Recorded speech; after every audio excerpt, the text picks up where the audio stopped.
allons aborder cette deuxième partie du cours, c'est-à-dire nous sommes à la deuxième session et on va aborder l'anatomie des poumons, des plèvres, de la cage thoracique.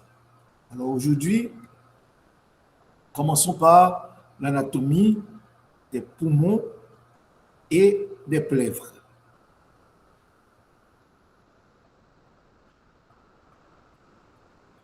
Ici, je vous présente une vue panoramique de tout ce que nous aurons à étudier au cours du semestre. Évidemment, la cage thoracique, les muscles, et, les structures osseuses, les organes contenus dans cette cage thoracique. Les poumons sont des organes pairs et asymétriques.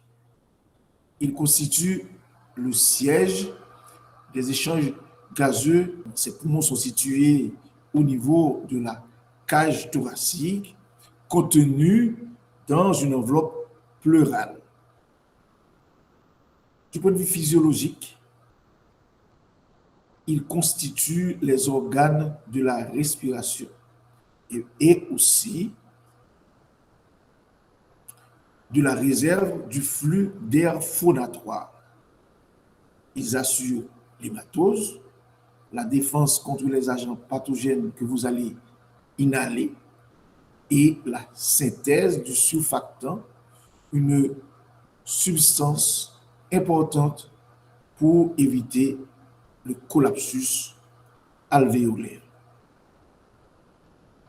Du point de vue pathologique, les poumons peuvent être le siège de plusieurs pathologies. Les pathologies infectieuses, pneumonie bactérienne, pneumonie virale, les mycoses, les pathologies tumorales comme les tumeurs bénignes, les tumeurs malignes du poumon, évidemment des pathologies inflammatoires, d'étiologie variée. Alors, en fonction de leur structure aérique, les poumons peuvent être facilement explorés par la radiographie.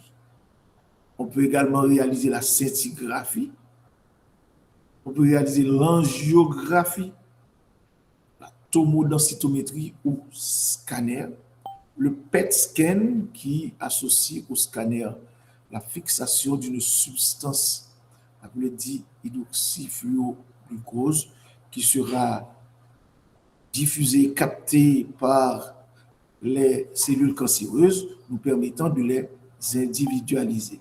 Alors l'imagerie par résonance magnétique qui n'utilise pas des rayons X, mais plutôt des ondes dans un champ magnétique afin de pouvoir constituer des images.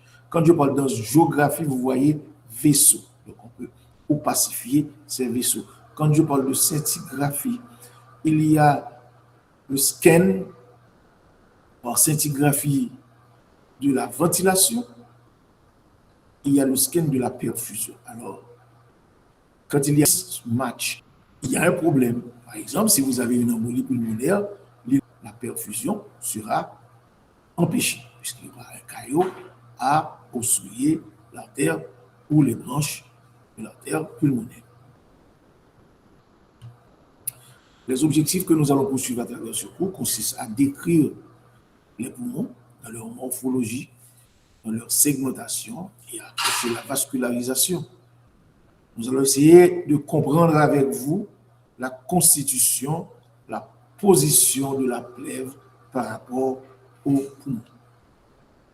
Nous allons adopter le plan que voici, les généralités, la morphologie externe, la morphologie interne, la vascularisation, les rapports, et ensuite nous allons aborder. On peut distinguer 3 régions dans le thorax.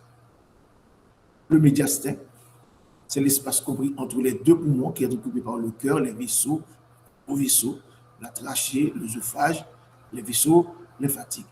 Alors, les deux cavités pleuropulmonaires se trouvent en position latérale et ces deux cavités contiennent évidemment les deux poumons. Le sommet du poumon dépasse la clavicule, comme vous pouvez le constater sur le schéma. Alors, cette partie de l'anatomie des poumons est appelée dôme pleural. Alors, tantôt, je viens de vous dire que les poumons constituent l'organe de l'hématose. Et cette hématose est assurée par la membrane alvéolo-capillaire qui joue un rôle d'interface alvéolo-capillaire, c'est-à-dire entre les alvéoles et les capillaires. Et cette membrane est interposée entre l'air inspiré à travers l'arbre trachéobronchique et le sang véhiculé par la petite circulation. Alors, les poumons sont asymétriques, contenus dans une cavité appelée cavité pleurale et occupent latéralement la cage thoracique. Nous allons considérer la morphologie externe des poumons. Tout d'abord, sa forme grossièrement conique, c'est la forme d'un demi-cône irrégulier, mesurant 20 cm de haut, 20 cm d'épaisseur et 10 cm de diamètre transversal. Alors, chez le sujet jeune, le poumon est rosé, brillant. Évidemment, il existe des dépôts de pigments chez le sujet âgé, mais chez le fumeur, les poumons sont d'aspect noirâtre. Lorsque vous ouvrez la cage thoracique, le fumeur, vous contemplez le phénomène d'anthracose et cet aspect noirâtre des poumons. Très important, je dirais, à considérer dans le cadre du cancer des poumons qui est associé au tabac. On doit 700 grammes, évidemment plus volumineux que le poumon gauche, 600 grammes. Contemplez avec moi les poumons d'un fumeur et les poumons d'un individu non fumeur. La consistance est molle et spongieuse, c'est comme une éponge. Et la structure, comme vous pouvez le constater sur l'image, apparaît être constituée de la ramification de l'arbre bronchique depuis le hile jusqu'à la périphérie, avec évidemment une trame vasculaire et baignant dans un tissu conjonctivo-élastique constituant la charpente fibreuse de l'organe. Alors, du point de vue externe, nous pouvons considérer au niveau des poumons 3 faces, une face costale, une face médiastinale, une face diaphragmatique, 3 bords, un bord antérieur, un bord postérieur, un bord inférieur, un sommet et une base.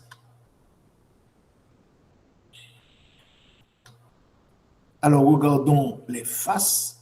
La face costale est latérale, lisse, convexe, appliquée sur la paroi thoracique, recouverte évidemment par la plèvre costale et séparée et interrompue par des scissures. Alors, au niveau du poumon droit, les scissures sont au nombre de 2. La grande scissure qui sépare les lobes supérieur et moyen, et la petite cissure, ouais, délimitant le lobe inférieur du lobe moyen et d'une partie, évidemment, du lobe supérieur. Au poumon gauche, il n'y a qu'une seule cissure séparant le lobe supérieur du lobe inférieur. Lorsque nous retournons les poumons et que nous considérons la face interne, cette face est en rapport avec le médiasecteur. Alors, ce sont des faces sensiblement planes et qui présentent au niveau de leur partie moyenne une dépression qui correspond au hile pulmonaire, c'est-à-dire la voie d'entrée et de sortie des éléments vasculaires et des éléments, je dirais, transportant de l'air. Alors, ici, sur une vue beaucoup plus détaillée, nous pouvons contempler au niveau de cette face, par exemple, le nerf phrénique, qui passe perdre dans le diaphragme, hanche, les troncs hépatiques, les veines et l'artère pulmonaire. Ici, la configuration est presque la même. La voie diaphragmatique est assise sur le diaphragme concave, moulé et avec le diaphragme séparé par la plèvre diaphragmatique. Et l'apex, comme je l'avais dit tantôt, dépasse la clavicule, constitue cette partie qui déborde un peu le thorax, et la limite inférieure est marquée par le sillon de la première côte. Alors, considérons les bords. On décrit au niveau des poumons 3 bords, un bord antérieur, un bord postérieur et un bord inférieur. Regardez que le bord postérieur sépare la face costale de la face médiastinale en arrière, tandis que le bord antérieur sépare la face costale de la face médiastinale en avant, et le bord inférieur délimite la base du poumon. Les lobes et les segments représentent les divisions anatomiques des structures pulmonaires. Alors, chaque poumon se divise pour le poumon droit en 3 lobes, lobe supérieur, moyen, inférieur. Le poumon gauche en 2 lobes, lobe supérieur et lobe inférieur.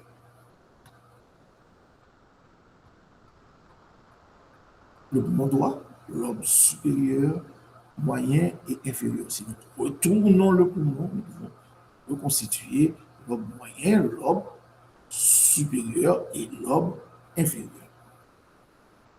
Alors, ces lobes sont divisés en segments. Le lobe supérieur droit se divise en segments apical, dorsal et ventral. Le lobe moyen en segments latéral et médial. Le lobe inférieur en segment apical, ventro-basal, latéraux-basal, dorso-basal. Alors, quand nous retournons ce poumon droit, nous pouvons revoir ces mêmes segments ajoutés à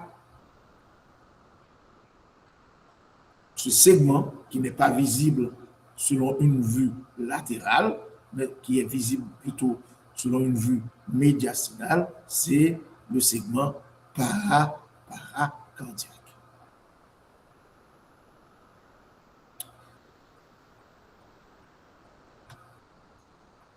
Le poumon gauche divisé en deux lobes sur une vue latérale, sur une vue médiastinale. Alors, ce poumon gauche va être aussi segmenté, un segment apical, dorsal, un segment ventral, et présente en guise de lobe moyen une structure appelée lingula, comprenant un segment crânial et un segment caudal. Évidemment, il existe un segment apical au niveau du lobe inférieur, un segment ventrobasal, latérobasal, postérobasal ou dorsobasal, si vous voulez. Et en retournant le poumon, sur une médiastinale, nous pouvons regarder, contempler le segment, je dirais, paracardiaque. Alors, ces faces présentent des empreintes. Alors, c'est-à-dire, puisque les organes de voisinage sont en relation avec les poumons, alors ces organes vont dessiner leurs empreintes au niveau des poumons. C'est ainsi que nous pouvons voir ici l'empreinte du cœur. Nous sommes au niveau du poumon droit, bah ouais. L'empreinte du cœur, évidemment correspondant au segment cardiaque. L'empreinte de la veine cave supérieure. Rappelez-vous, lors de l'étude anatomique des gros vaisseaux, le trajet de la veine cave supérieure pour se déverser au niveau de l'oreillette droite. Imaginez-vous que l'oreillette droite n'est pas très loin. Et ici, le tronc artériel brachiocéphalique que vous avez visualisé, que vous avez contemplé au cours de l'étude anatomique des vaisseaux. Et ici, la veine azygos, rappelez-vous de votre système azygos.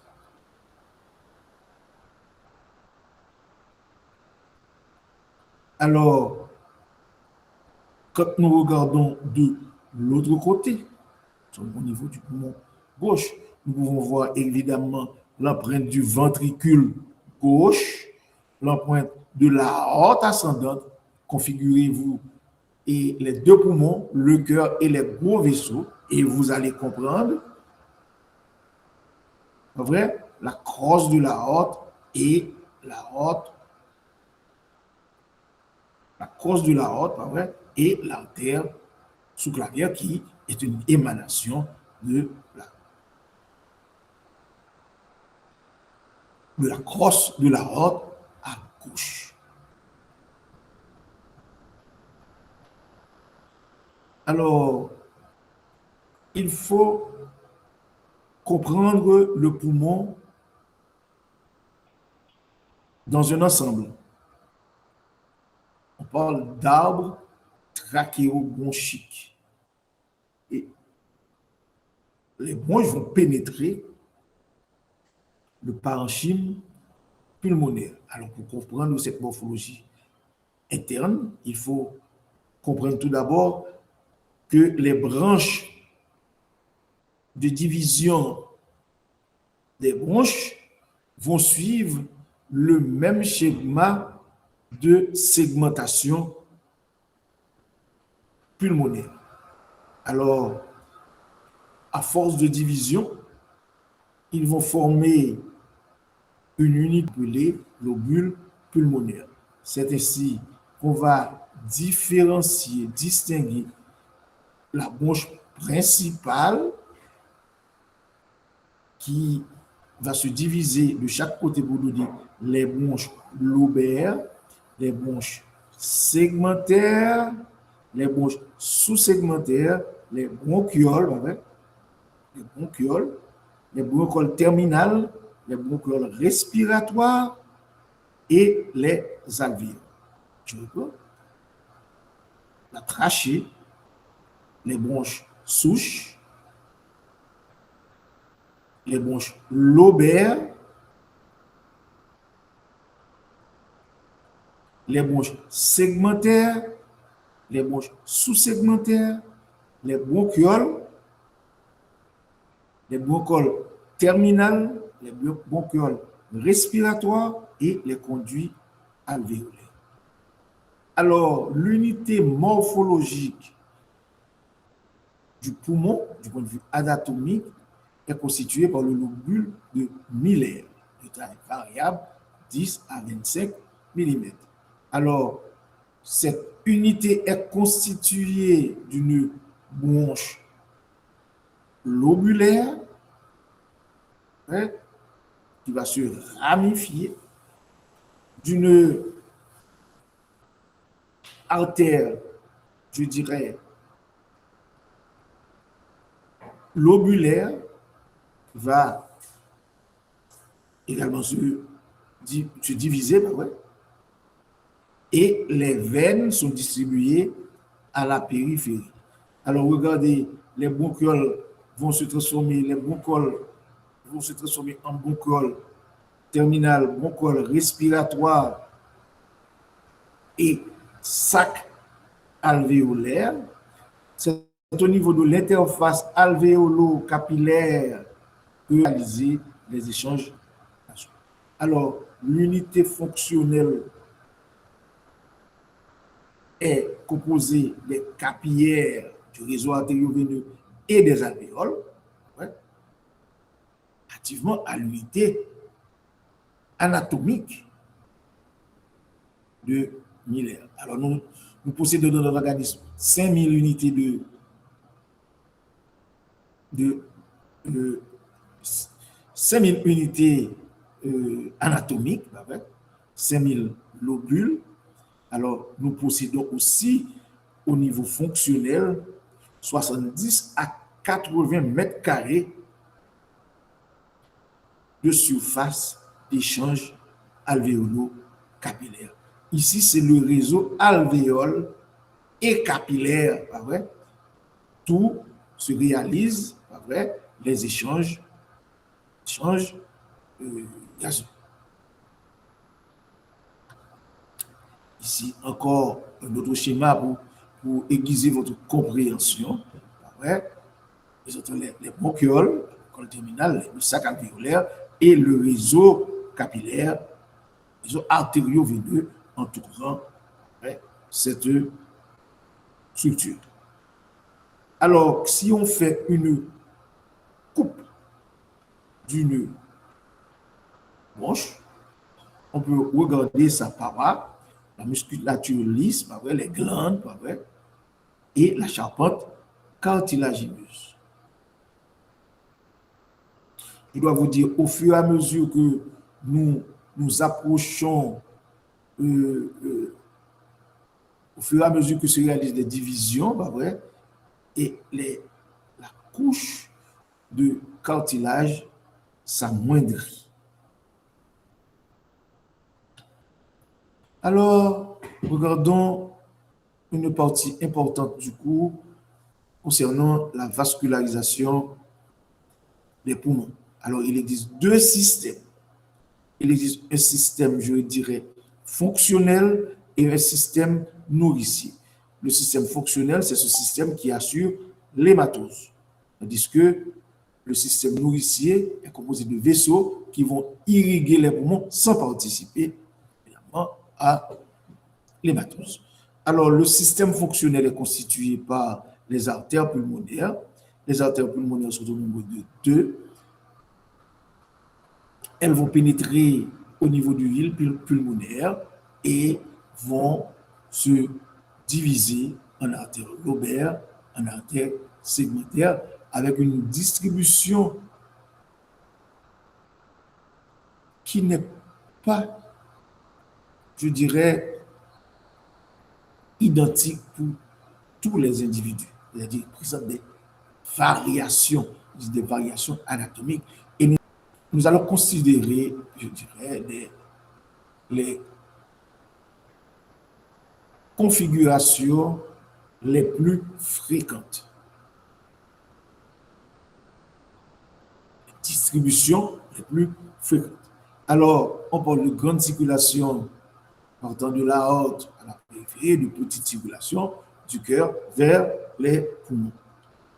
Alors, l'artère pulmonaire naît du ventricule droit, va être chevauchée par la crosse de l'aorte pour se des deux branches. Et c'est ici que nous avons récliné l'aorte pour que vous puissiez voir l'artère pulmonaire, la branche droite de l'artère pulmonaire. Et cette branche droite de l'artère pulmonaire, que vous pouvez visualiser encore une fois ici, à côté de la branche, qui va donner des ramifications au niveau supérieur, au niveau moyen et au niveau inférieur, en tenant compte de la segmentation pulmonaire. Alors, regardez ici avec moi l'artère pulmonaire et sa distribution. Il existe des spécificités anatomiques très importantes que je ne vous demande pas de considérer maintenant comme prioritaire dans le cadre de votre apprentissage, mais que je dois quand même bien vous signaler parce que ces variétés sont importantes lorsque on réalise une intervention au niveau des poumons. Et nous allons considérer le lobe supérieur droit. Dans 48% des cas, nous avons cette configuration. Et nous devons considérer aussi les autres configurations. Alors, au niveau du lobe moyen, dans 48% des cas, nous avons cette configuration. Et dans 45% des cas, nous pouvons avoir aussi cette configuration. Alors, il en est de même aussi pour le lobe inférieur du poumon droit. Nous avons cette configuration dans 69% des cas. Alors, si nous considérons l'artère pulmonaire gauche, nous pouvons constater que l'artère pulmonaire gauche surplombe la branche souche et entretient des rapports avec la branche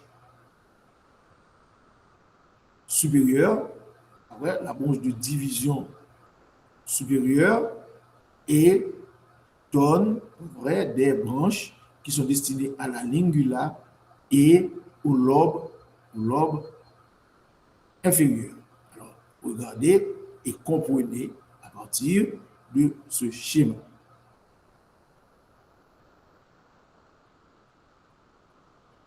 Il existe certainement des variations anatomiques. Dans 46% des cas, nous avons cette configuration par rapport à la configuration initiale. Et dans un certain nombre de cas, nous pouvons avoir d'autres considérations. Et on doit prendre en compte ces considérations lorsqu'on doit réaliser une lobectomie.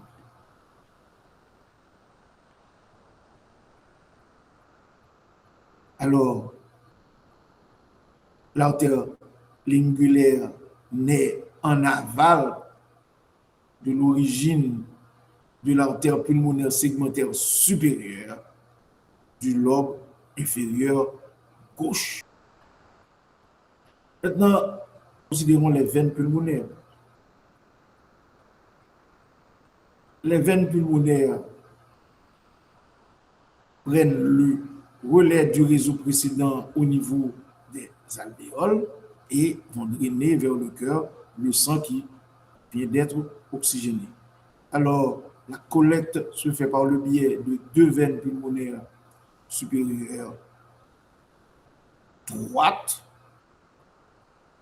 en rouge et les veines en bleu.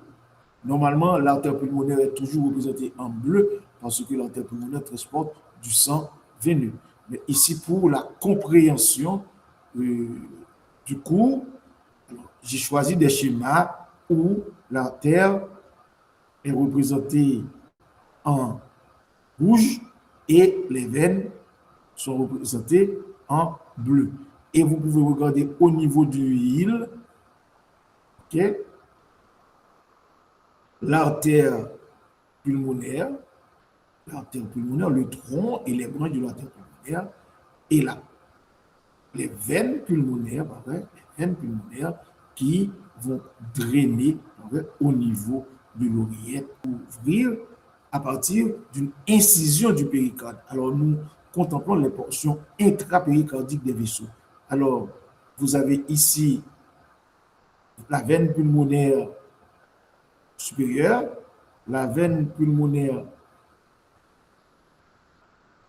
inférieure, avec le récessus pulmonaire dont je vous avais parlé et le récessus post-cave que je vous avais parlé et le sinus transverse que je vous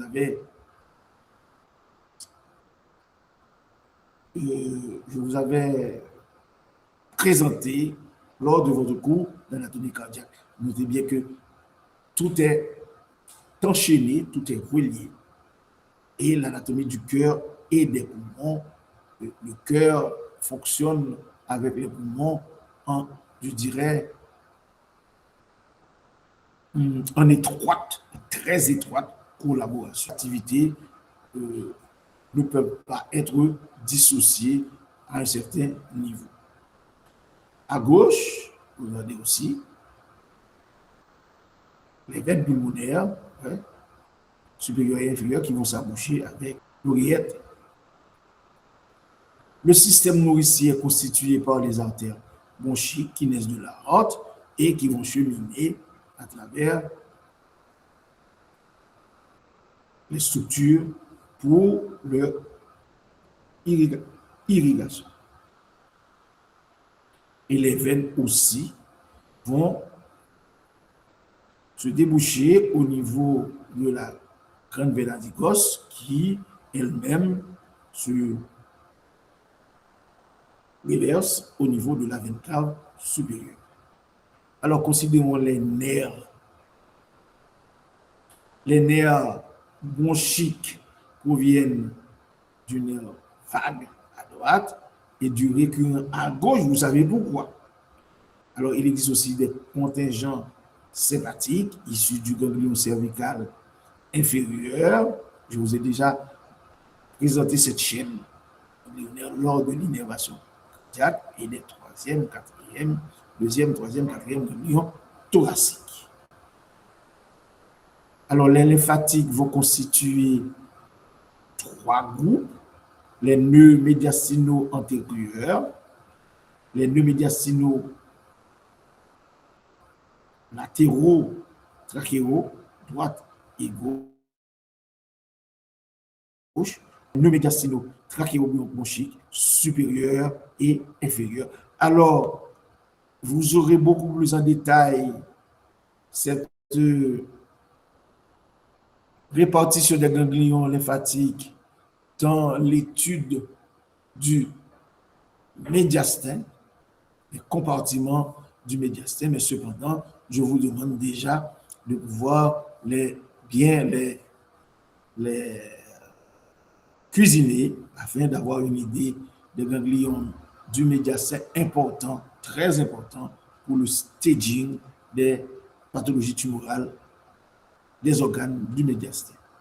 Alors ici, je vous présente une vue, je dirais, sommaire de l'ensemble des structures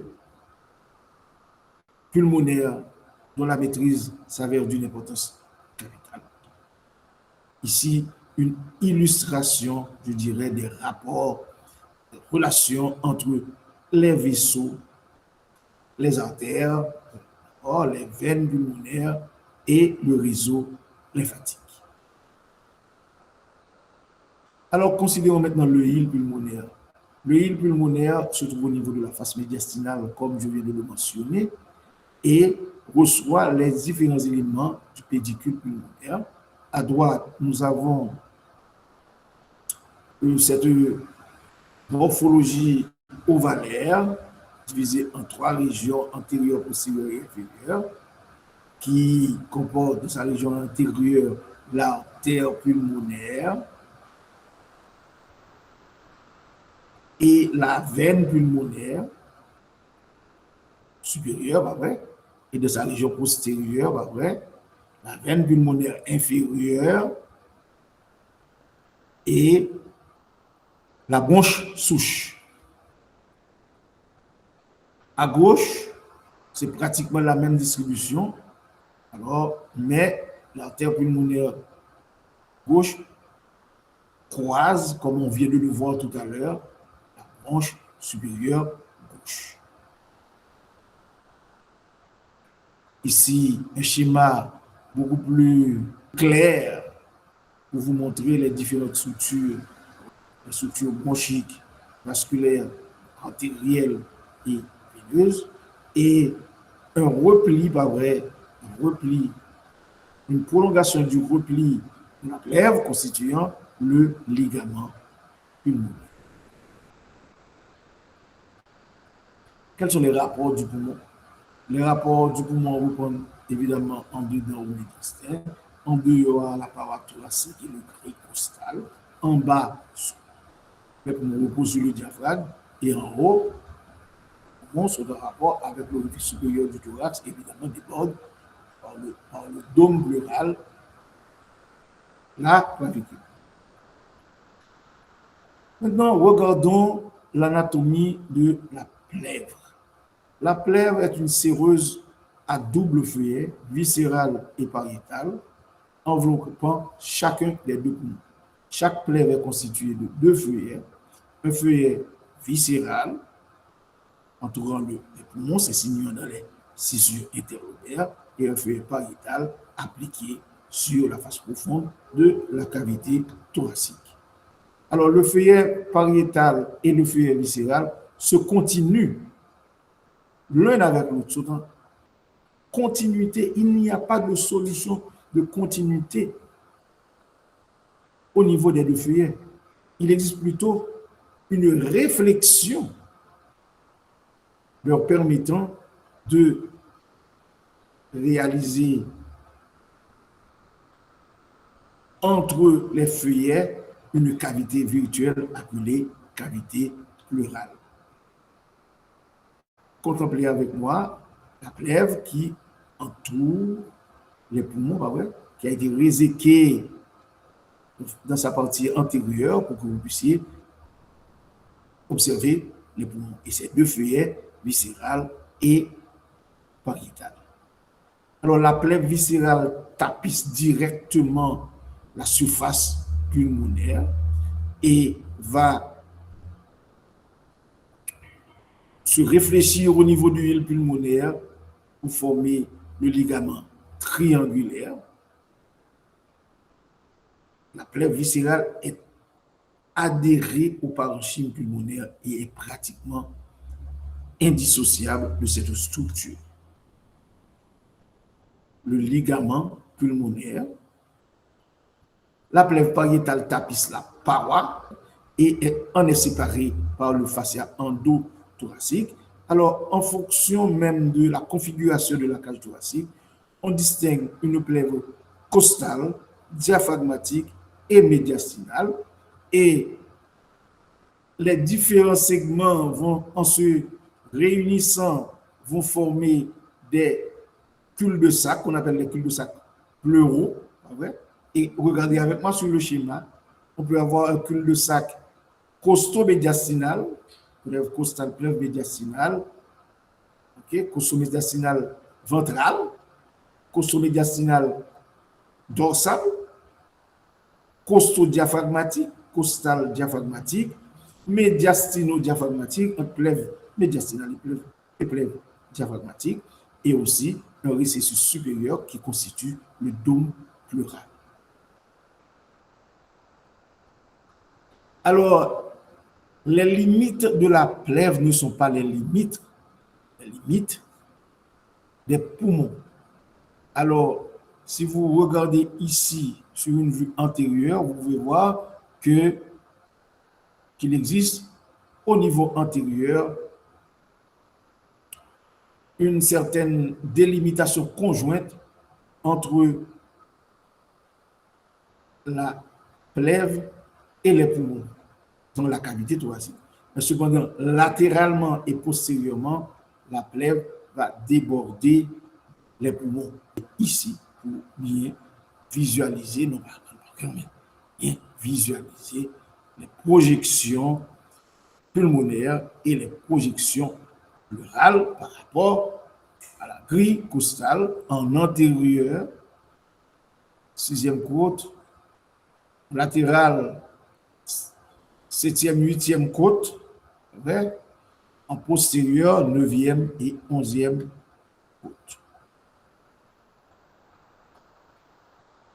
Ici que nous allons nous arrêter pour l'étude anatomique, mais l'anatomie étant au service de la clinique, alors j'ai pris le soin de vous présenter un schéma des poumons. Quand on considère les poumons, on peut les assimiler, pas les assimiler, on peut essayer schématique, on peut essayer de les représenter comme deux ballons qu'on peut gonfler. Évidemment, quand vous respirez, vous gonflez vos poumons comme des ballons. Alors, la pression atmosphérique est positive par rapport à la pression intrathoracique. Alors, c'est la première chose qu'il faut comprendre. Si je fais un trou dans le thorax, l'air ne va pas sortir. L'air va de préférence rentrer. C'est une pression aspirante. Quand je fais souffler là-bas, j'exerce une pression positive pour gonfler le ballon. Alors, ces deux ballons se trouvent dans leur cavité pleurale qui peut être remplie d'air. On sera dans le cas de pneumothorax avec sur la radiographie, sur le scanner, okay? Cette colonne d'air, c'est un pneumothorax. C'est un épanchement aérien. On peut avoir un épanchement sanguin, on peut avoir un épanchement liquidien, ce serait un hémothorax dans le cas de l'épanchement sanguin et une pleurésie dans le cas de l'épanchement liquidien.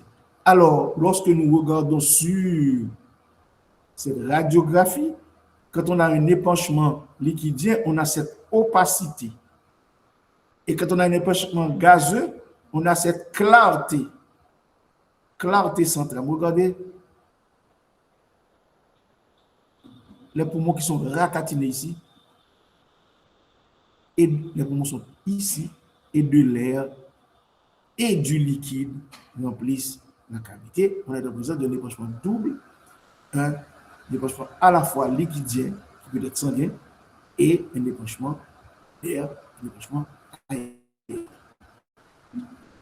Les poumons peuvent être le siège de tumeurs. On peut avoir des tumeurs au niveau des différents lobes pulmonaires.